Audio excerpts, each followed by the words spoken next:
Salut! Cet été, on a aménagé une Opel Agila, une petite citadine, pour faire le tour de la France.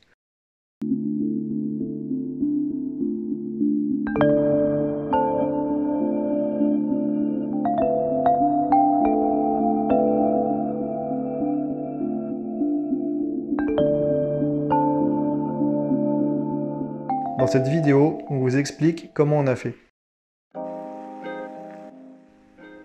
La première étape consistait à créer le coffrage. Il fallait qu'il soit assez profond, assez grand pour pouvoir stocker tout ce qu'on avait à prendre durant notre voyage, mais en même temps qu'il soit assez compact.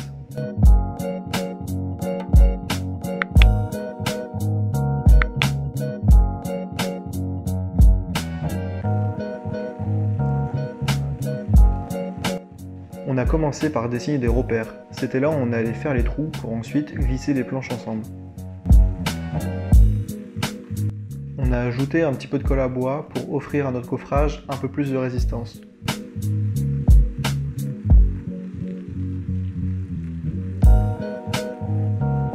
Bien évidemment, on a répété toutes ces actions pour tous les autres côtés.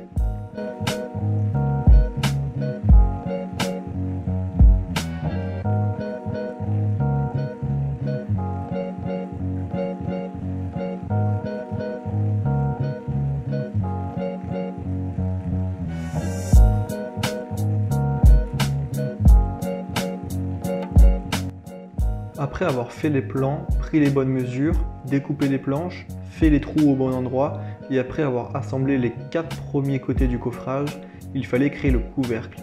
C'était sur ce dernier qu'allait reposer le haut de notre corps durant notre road trip.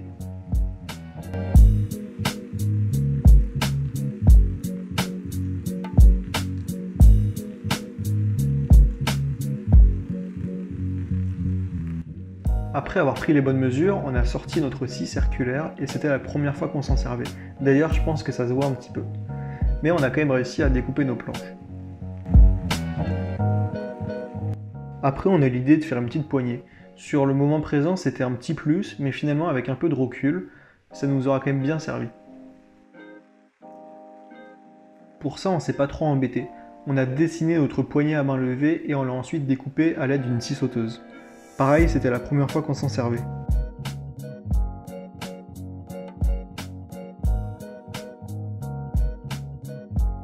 Pour finir cette partie de l'aménagement, il ne restait plus qu'à relier nos deux couvercles au reste du coffrage. Pour ça, sur chaque côté, on a utilisé 2 charnières. Et là, je ne sais pas trop si ça se voit vraiment sur la vidéo, mais on était super contents d'avoir réussi à faire ça. C'est tellement satisfaisant de faire les choses par soi-même. Bon, maintenant, place au test, parce que c'était quand même la première fois qu'on découpait des planches, et il y avait donc de fortes chances qu'on se trompe dans les mesures. Bon, finalement ça passe crème, mais c'est aussi à ce moment qu'on s'est rendu compte qu'on n'allait vraiment pas emporter beaucoup de choses pendant notre road trip. Bon, là pour le coup, la deuxième partie a été beaucoup plus difficile à créer que la première, parce que c'est sur cette plateforme qu'allait reposer la partie la plus lourde de notre corps. Donc en gros, des fesses jusqu'au buste. Il fallait que cette partie soit solide et en même temps pratique à enlever. Pourquoi pratique? Parce que c'est notamment une des parties de notre aménagement qu'on allait enlever et remettre tous les jours. Mais ça, vous comprendrez mieux à la fin de la vidéo.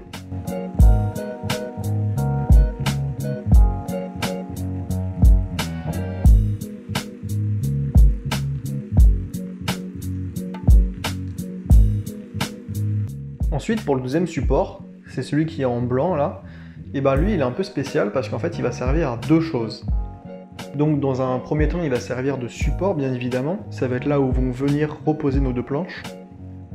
Et ensuite, il va servir aussi de sécurité. Alors là, c'est un peu plus compliqué à expliquer, mais en gros, dans chacune de nos planches, au niveau de ce support-là, on va créer dans chacune des planches un petit trou. Et au même endroit sur le support, sur les tasseaux, on va créer ce même petit trou. Et en gros, tous les soirs, on va essayer de mettre les planches au niveau des petits trous et ensuite de mettre une vis à l'intérieur. Et en gros, ça va servir à accrocher nos planches, enfin la planche qu'on vient juste de créer, au tasseau, au support. Et comme ça, on est sûr que ça ne va pas glisser, que ça ne va pas bouger. Alors effectivement, c'est un peu compliqué dit comme ça à visualiser, mais là vous allez comprendre dans peut-être 10 secondes, même pas. Bon alors là ça va être assez intéressant parce que justement on va pouvoir voir le troisième support. Parce qu'on n'a pas précisé, mais ce qui est bien avec cette voiture, c'est qu'on peut entièrement mettre en position allongée les sièges avant. Et en fait, c'est ça qui nous permet d'avoir un troisième support pour nos planches. Alors, c'est un support mou, mais ça reste quand même un support. Et là, voilà, on a mis nos vis, et c'est ce qui permettra à nos planches de ne pas glisser quand on se mettra dessus. Bon voilà, maintenant place à la réalisation de la troisième partie. Alors, elle n'était pas très différente de la seconde, il fallait aussi qu'on fasse des pieds, il fallait aussi qu'on découpe des planches.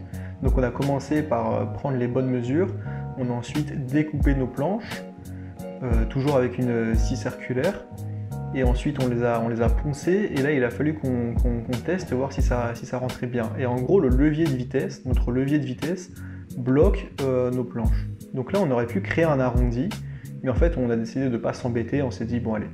Et du coup on a juste découpé ce qui nous embêtait, le petit bout qui nous embêtait, on l'a juste découpé en carré, quoi, donc avec une scie sauteuse. Et donc on s'est pas du tout embêté pour ça.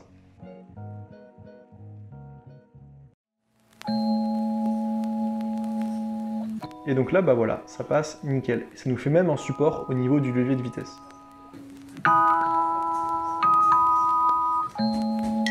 Bon alors le seul problème avec cet aménagement, c'est que les supports sont uniquement aux extrémités de nos planches. En gros, au milieu, il n'y a rien qui peut supporter notre poids.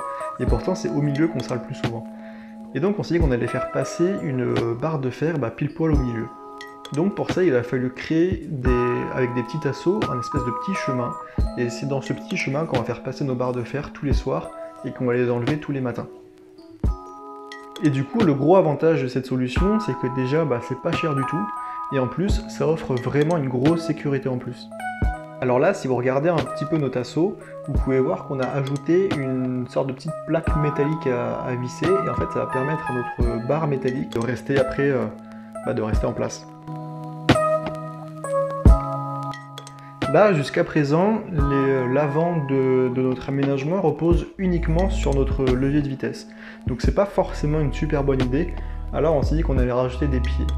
Donc les pieds, encore une fois, on les a fixés à nos planches avec des charnières, et ça pour toujours le même objectif, à savoir pouvoir faciliter le rangement.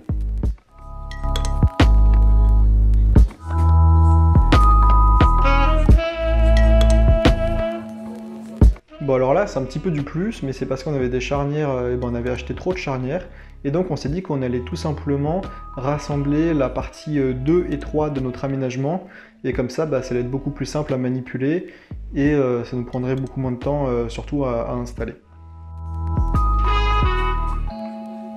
Bon alors là on avait un petit peu de moquette qui traînait dans notre garage, alors on s'est dit qu'on allait l'utiliser pour l'aménagement. Donc on a commencé par la laver, ensuite on a découpé les morceaux dont on allait avoir besoin, et on les a scotchés avec du scotch double face. Et puis aussi, si on a eu envie de mettre de la moquette, c'est aussi parce qu'on avait envie de protéger notre matelas gonflable des potentiels petits bouts de bois qui auraient pu le percer. Mais finalement, avec un petit peu de recul, on s'est quand même retrouvé toutes les nuits pendant notre trip, donc quand même pendant 1 mois et demi ou même 2 mois, je sais plus. On s'est retrouvé à chaque fois à 3 h du matin avec le matelas complètement à plat. Alors, je sais pas si c'est parce qu'il était déjà percé d'avant ou si c'est parce qu'il a été percé pendant le road trip.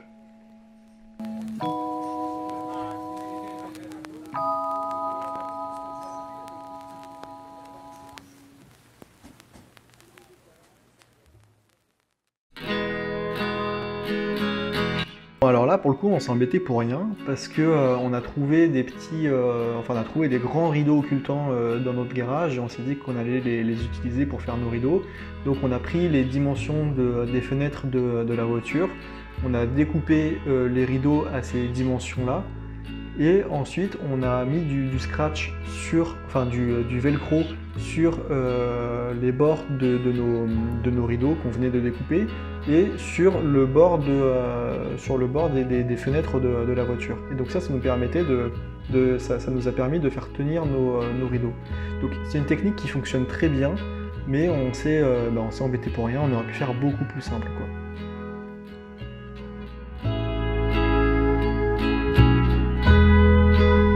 Bon et bah voilà pour ce qui est de l'aménagement, et maintenant une petite démonstration. Donc on commence par enlever, par abaisser nos sièges et enlever l'appui-tête. Ensuite on passe la planche par le devant pour bien mettre les pieds à l'avant.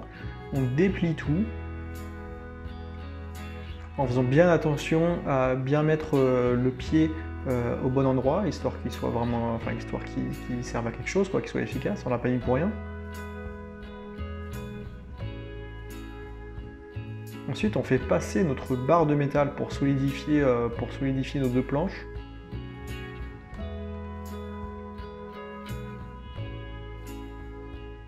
Une fois que ça c'est fait, là on peut mettre notre petite vis dans le trou, histoire que notre planche ne glisse plus et soit bien fixée. Et ensuite on fait pareil avec l'autre côté. Voilà, c'est vrai que vu comme ça a l'air d'être un peu galère à tout mettre en place, mais en fait c'est un coup de main à prendre. Et maintenant on met que 3 minutes pour monter tout l'aménagement.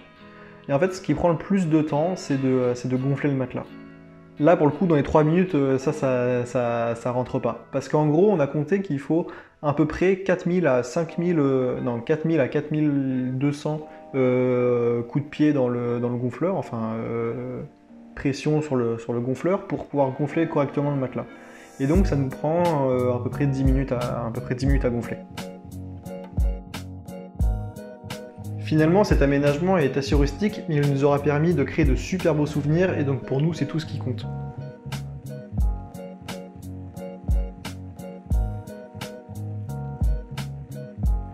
Bon, finalement, cet aménagement va plus trop nous servir parce qu'on a enfin réalisé notre rêve, à savoir celui d'acheter un van aménagé, un fourgon aménagé.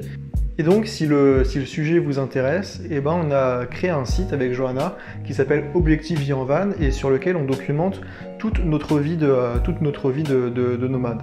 Donc en gros, on écrit des articles sur comment subvenir à ses besoins financiers sur la route, comment ne pas se faire arnaquer par un garagiste, et tout plein d'autres conseils comme ça, en fait, nous, qu'on apprend finalement sur le tas. Donc voilà, si le sujet vous intéresse, eh ben, je mets le lien en description. En attendant, je vous souhaite une super bonne journée, merci de nous avoir regardés jusqu'à la fin, et à bientôt sur les routes. Ciao ciao.